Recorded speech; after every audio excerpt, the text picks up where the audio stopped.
touchdown strike. It's always darkest before the dawn.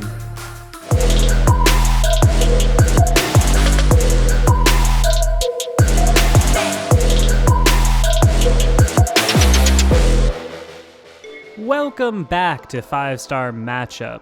If you like what we do, please consider joining our Patreon and make sure to follow 5-Star Radio on Spotify or Apple Podcasts. Haven't seen you here in a while. We come into this one off a disappointing first month for our beloved Pittsburgh Steelers, and today we've got the surprisingly 3-1 Denver Broncos standing in our way. Let's see what we got. Intermediate pass play? Never heard of her. Real nice route by the bank, but even better toss by Large Benjamin, who comes out swinging today. Finally. 3rd and 8 now, and I've no time for nickels. I asked for a certified Large Benjamin dime, and boy do we get it here as Ben fires a goddamn laser beam to number 18, that man formerly known as Driopte Dropson, now known as number 1 receiver Deontay Johnson. Great play call by Canada, great read and throw by 7, and obviously great over-the-shoulder finish by Johnson. Steelers with the gas pedal down early, 7-0. Story of the game early for the Broncos here, who were able to do very little offensively until late. Good D, but not much firepower as it stands. It's a tight end party for the Steelers as Muth and everyone's favorite Brontosaurus take turns converting firsts. Friendly reminder, hate him if you want, but Eric Ebron is still capable of making some nice plays, and always has been. 2nd and short may be good, but 2nd and long is bad, and the proof is in Benjamin's pudding as he coughs this one up for his worst play of the day. A killer early in this one, but I guess that's why you employ a good defense. I've sent this memo out a few times, but I may have the fax number wrong. Don't fucking run at TJ Watt. End memo. Steelers make the stop on 3rd and forever, and with their backs against the wall, they deliver another stand. I know it's the first quarter, but make no mistake, this is a monumental moment in this game. Things could have gone completely different without this stop. Steelers 7, Orange Horses 3. Holy Earhart, Batman, a tight end screen? Who's calling these plays? Gorgeous play call and nice catch and run by Zach, starting to love this tight end room. Into the 2nd quarter now, and OM is this what a running game looks like? Woo, boy, I have to catch my breath. I know it might not seem like a lot, but I cannot stress enough how big of a deal this is. Just 1 or 2 explosive run plays a game make a world of difference to this system. Filed firmly under things you love to f***ing see. Ugly duck from Ben here, though, but it's all good because the boss is... Steelers 10, Horses 3.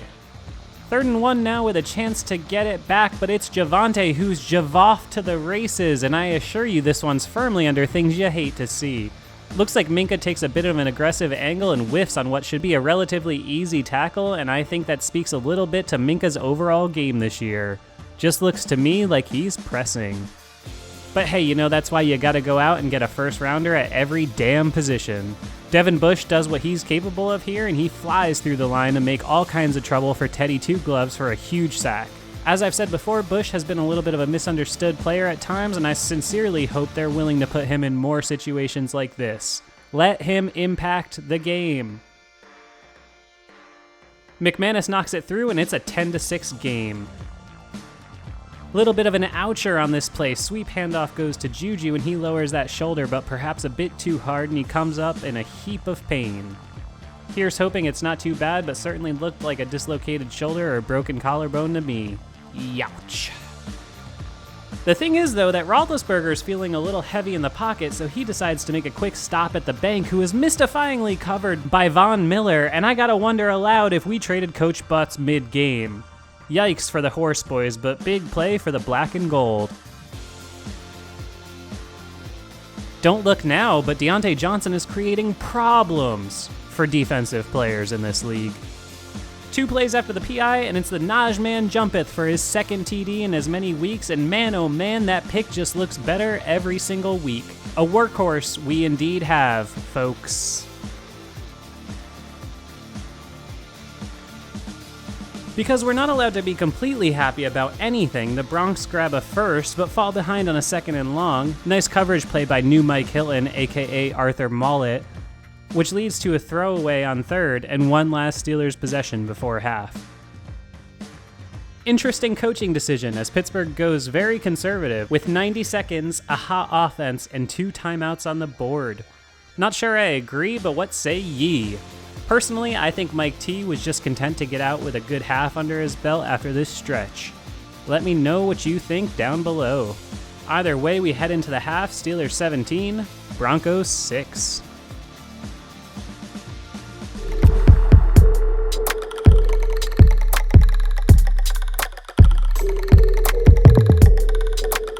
Just putting this one in because I continue to be impressed with what Joe Schobert brings to the table. Nice, sticky tackle. Great pickup by KC. 2nd and 9, and I'll never say Teddy isn't tough because he stands in and delivers this one while getting clocked, and you gotta respect it. Great pair here by 2021's top-rated defensive lineman so far, Cameron P. Hayward. Great wrap-up on second, followed by the trademark Godzilla swat on third, and the Horse Boys gotta punt again. Very solid defensive effort thus far. Again, it seems little, but the difference between a 5-yard run and a 2-yard run on first is everything. Back to Najee, and holy shit, is that a giant hole created by, let me check my notes, the Pittsburgh Steelers offensive line? Well, I never. You can do that? Fall behind and down in distance? Whatever. That's why you draft a running back who looks more natural running routes than even prime Le'Veon Bell, and no, I'm not kidding. Naj is so comfortable in routes, which for a rookie is really something to be commended. Early returns continue to be excellent, as expected. But Ben can't throw it deep anymore. Fire up the bionic Ben blaster cannon for a laser beam shot to the bank on third down. Where? Intermediate down the seam? Oh my god, I've died and gone to heaven. Please send flowers to my family. Peep the blitz pickup by Najee too. Oh, Najee, that man. He had a family. Great Canadian accent on this play by the OC, but Ben comes up just a smidge short on the throw, even though it should still be caught by a man named Cody White. Right through the breadbasket. Guess it doesn't matter much when you got a giant tight end that can just post up on a third down conversion any old time. Obligatory move. This one will go under the radar, but in my opinion, a miss by Large Benjamin, who granted does have some pressure, but he's got Ray for an easy touchdown if he hits it. Not gonna be too hard on him, thought Ben played a good game. Just a couple little misses to clean up. Again, it's all good because all's well that bodes well, and the ice-cold killer connects easily from 51. But wait, there's more. Leverage penalty buys some new downs for the good guys. I guess Ben must have just got paid because that direct deposit hits the bank from 18 yards out and we're officially in first class on the train to Blowoutsburg, USA. Just a great throw from Ben, again intermediate and down the middle like we've all been begging for. Chase can be the guy. He's just got to keep doing it. A little too much time for Bridgewater, who finds his man Tim Patrick beating old Joe for a chunk. You know, I was just thinking it's been a long time since a member of the Long Hair Club made a play, and here my prayers are answered by Hank the Tank Mondo, who makes a salty little swim move up the middle for the sack on Teddy B. Love to see it, particularly on a day when the rush wasn't that impactful. Teddy gets it back and more on third, and we head into the final stanza. 3rd and 11, and just a little too much time for Teddy B, who notices the soft defense and gets most of the yardage with this completion, setting up a 4th down. And... fuck. I've seen a lot of these games, and I know enough to know that this was that moment where you shift just ever so slightly forward because you know it just became a game. Steelers D, to their credit, makes them work for it with 3 straight stops with their backs against the wall. But on 4th, there's only so much you can do, and Teddy Bridgewater finds Kendall Hinton for a very annoying touchdown if you're a Steelers fan. But hey, they're pros, and they're gonna score eventually. Time to go lock it down. You know, Ray, please, can you just stop taking it out of the end zone? Please? Complexion of the game changing even more here as Najee Harris, in the midst of his best game as a pro, goes off with cramps and the Steelers can't hang on to the ball. Deep breaths, fam. Deep breaths. Say what we will about the Steelers so far this season, but we can't ask for more out of the rookie class, and right here, young Press the Thick booms one just when it was needed most to back the Broncos up. Let's start doing this a little more consistently though, Press. Because my blood pressure is too low and I simply refuse to do cardio, Bridgewater gets time enough to start his Christmas shopping early and finds Patrick for another chunk, followed by fucking goddamn mother shit, you bitch. Why is James Pierre the most inexperienced corner on the team running one-on-one with the Broncos' best receiver? What the actual fuck? Do you want to lose this game? Because that's how you lose this game. Clutch stop on the 2-point conversion, though, keeps it a 5-point game. Luckily. Did somebody say wide receiver 1? Oh, right, that was Ben Roethlisberger, who with a glance communicates an audible to his man Deontay Johnson, who catches everything now, and it's a momentum-turning first down to midfield.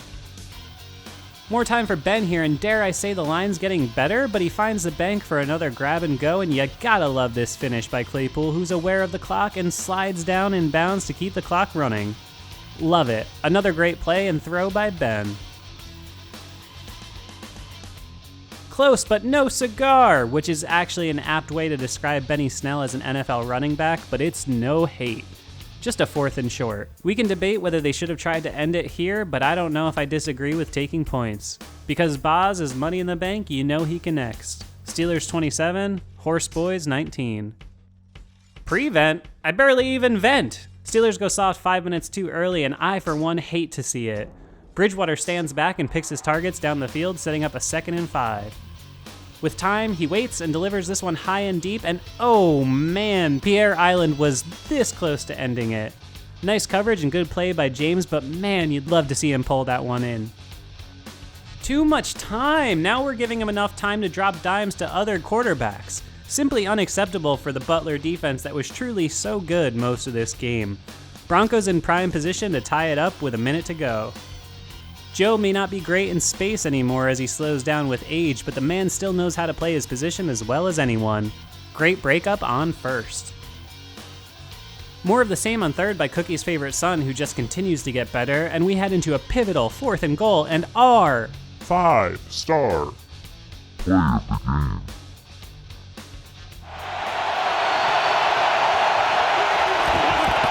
Oh, coming down to this, Bridgewater. Intercepted! James Pierre picked it, and Pittsburgh is going to win it! Well, pardon me! It's the Frenchman James Pierre locking down Cortland Sutton and grabbing a game-sealing pick for the boys in black, and your Pittsburgh Steelers move back to within a game of 500. Look, we knew we were in for a slow start. There are just so many inexperienced players being called on to contribute for this team. And while this wasn't necessarily the most impressive win in Steelers history, considering how badly they needed it and how poorly this last month has gone, I will concede that I am extremely happy with their performance. The Broncos undeniably possess one of the better defenses in the league, and the Steelers just put together their best offensive game of the season. Roethlisberger was efficient and averaged over 10 yards per attempt for seemingly the first time in 2+ years. The line protected and made holes, which led to Najee's best game as a pro and offensive control. The D, until they let off the gas, was great. What does any of this mean for us Steelers fans? Well, to be honest with you, I'm really not sure. If they're able to start stacking wins against a Wilson-less Seahawks next week, well, then we'll have a real conversation on our hands. But until then, let's just enjoy a dub for the first time in way, way too long.